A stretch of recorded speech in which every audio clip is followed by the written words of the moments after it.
Dear Christal, brought to you by Uniball. Start your story. Hey, what's up, everybody, and welcome to another episode of Dear Christal. I'm your host, Christal Lester. I know you're probably thinking, girl, where are you at? Because, y'all don't see my regular background. Well, I am at Disneyland in Anaheim, California. Disney hosted a bunch of wonderful Black creators for the Power of Joy Summit, and it was an amazing experience. But this video is not about that. I am still answering letters because your girl, still got work to do, still got bills to pay.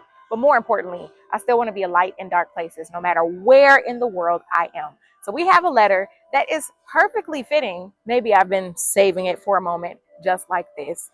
And this letter is from Danny. It says, "Dear Christal, I've realized recently the importance of prioritizing my mental health and seeking professional help." Listen, Danny, you better go ahead. But I'm unsure where to start. Okay, that's respectable. Could you please offer some advice on how to pick a therapist who would be the right fit for me? What qualities or credentials should I look for? Are there any specific questions I should ask during the initial consultation? Thank you so much for your time and your thoughts. Listen, Danny, first of all, kudos to you for taking the time and the space to think about your mental wellness. I am celebrating mental wellness always, but especially this month because May is the mental health awareness month. Y'all, I'm tired. We've been busy out here. But anyway, Mental Health Awareness Month starts in May. I'm really excited because this is the first week.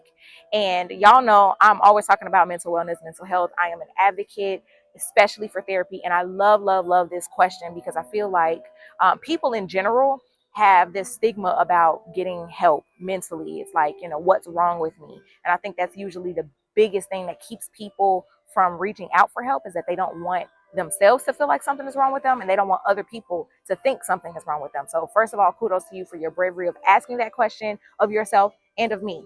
Now, me personally, I started therapy back when I was 11, and I've been in therapy since then. There's no shame in that. I think that's why I'm a really well-balanced person, and I'm very emotionally mature because I seek help a lot, and a lot of it because your girl is a little, I'm a little loopy, but that's okay. That's just my charm. But I think some good starter questions to find a good therapist. One, well, let me dial it back. One of the biggest things that I think is important when you are seeking therapy is making sure that you have a good relationship with your therapist. So just depending on the type of person that you are, like, I'm very talkative, I'm very expressive, but I'm also I'm very reflective. And so, like, I process silently. And then because I choose my words very carefully and I think about what I want to say before I say it. And so I need someone who is patient enough to listen to me and isn't going to cut me off. But I also really value feedback. So I need someone who is a good communicator. I have been fortunate enough to love all of the therapists that I've worked with in the past, and they've all been a really good fit for me. Moving on just kind of looks like insurance changes or location changes or life changes, whatever. But I've always really loved my therapist, and that has not stopped with the therapist that I have now. So definitely look for the type of communicator that you need. As far as credentials are concerned, you would probably assume that I'd be like, oh, go with somebody who is a licensed clinical therapist, right?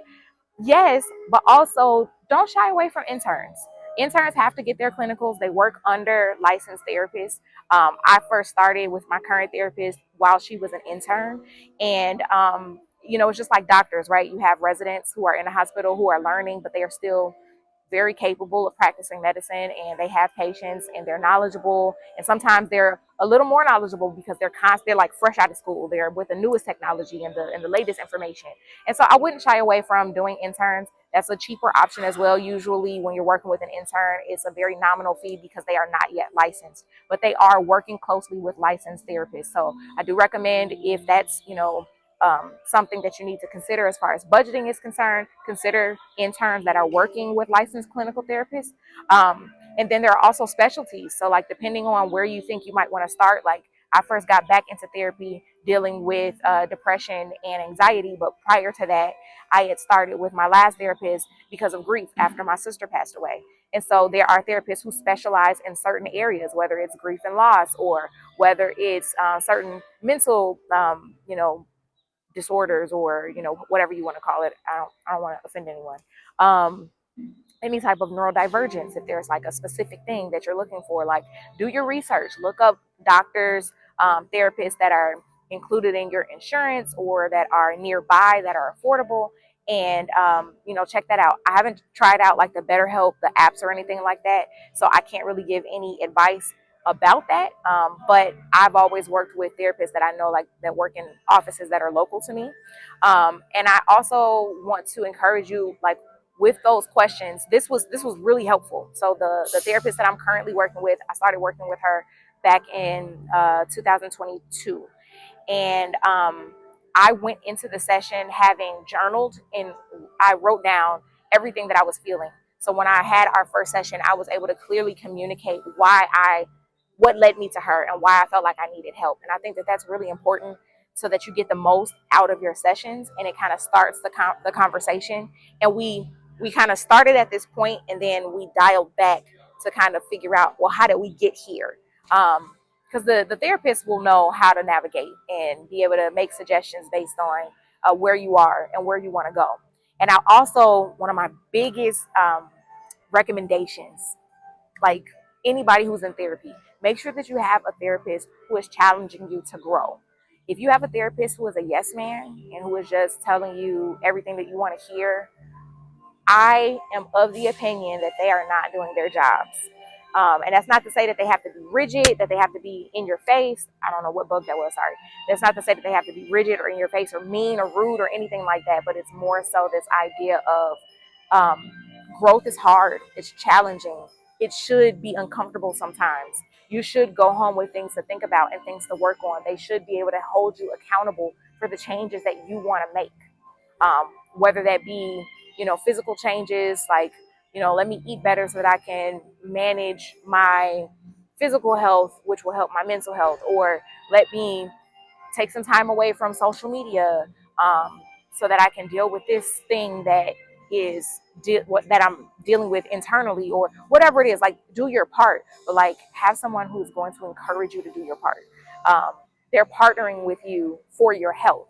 So it'd be like going to the doctor, and then your doctor just says, "Oh, well, if you like sugar, just eat sugar. Like, there's nothing wrong."